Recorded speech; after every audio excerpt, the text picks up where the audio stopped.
board are we reviewing today? What? Which? Who? How are you saying? What? It's the Bullwhip. The Bullwhip by Decathlon. We wrote it in a size 166. Tiny little size. Tiny little pecker. Tiny little guy. Hey. Let's not make this personal. We rode this with Adidas Tactical ADVs. We rode this with good old Union Stratus, and we had some great conditions today. Excellent. Practically perfect groomers in every way with only a few little hard patches. It's warming up. Almost, I would consider it spring-like conditions. Yep. Yeah. And to give you a summary, think back to 2002, 2003, when you rode full-on big camber boards. Yep. This is the Bullwhip, directional camber, powerful, big board. Stiff. In need of a detune. Yep. You got to detune the edges before you go out, all that kind of stuff. But you never did because you never had a cool website like the Good Ride to tell you to detune your boards or to not ride certain boards and to ride other boards. But there we go. So this 166, you know, surprisingly, it felt all right for me. Oh, it felt too big.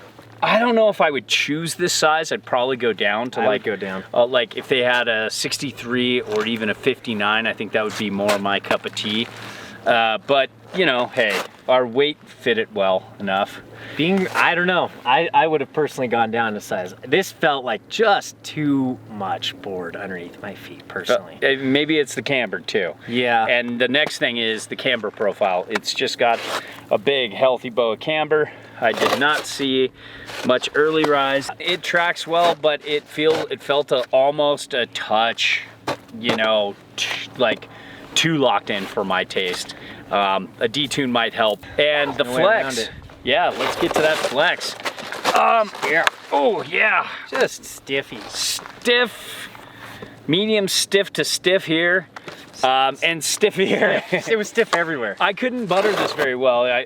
You know, roll footage. I kept trying, thinking, no, it's just me. No, get a little more leverage. Nope, give up. That was it. I was like, might as well just turn. Holy crap. I told you shit flies down here. That's why we're standing forward a little bit. Danger zone. Yeah, stay back. Didn't feel like the pop was easily accessible, but it didn't feel as hard as it was for the camber. And then, you know, hey, speed.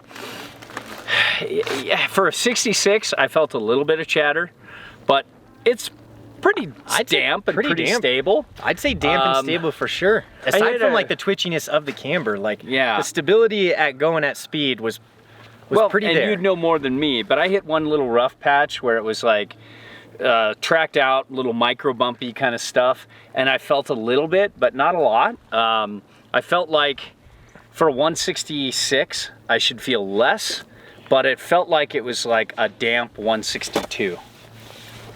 If that makes sense. All right. Anyways. Obscure. So obscure. I give up. It felt like a damp board 4 centimeters smaller. Felt like it should be smaller. It felt like it rode a little smaller than its size. I would say that it definitely handled chunder and chatter no problem. Like, especially for its price point, I was like, damn, that's a pretty damp board. And edge hold I thought was okay, but I wouldn't want this in the ice. We were lucky we got it in really good conditions. We've had a lot of mixed conditions, hard snow conditions, and I felt like it did okay. And turn initiation and carving, once I got this edge to edge, it was kind of slow. Definitely. The Decathlon all-road 500 right there was a little slower, but that's a mid-wide. This felt about, you know, a touch faster, but they're pretty much on the slow side. I think this all-road would be quick if we got the right width. This just felt pretty slow edge to edge, but once I got it over on rail, it carved pretty well. And, you know, switched, doable. Yeah, not ideal, but definitely doable, very doable. And yeah, you could hit a kicker or two and have fun. But I think the bottom line here, Peter, is the price. Absolutely. I think that for its price, and if I were a bigger rider, and I just didn't want to spend a lot of money, like this board definitely was very suitable. If you were riding Sugar Bull and you had a gang and you were going up the hill, this board might be for that. The Sugar Hill gang, old school. There we go. Cool, thank you.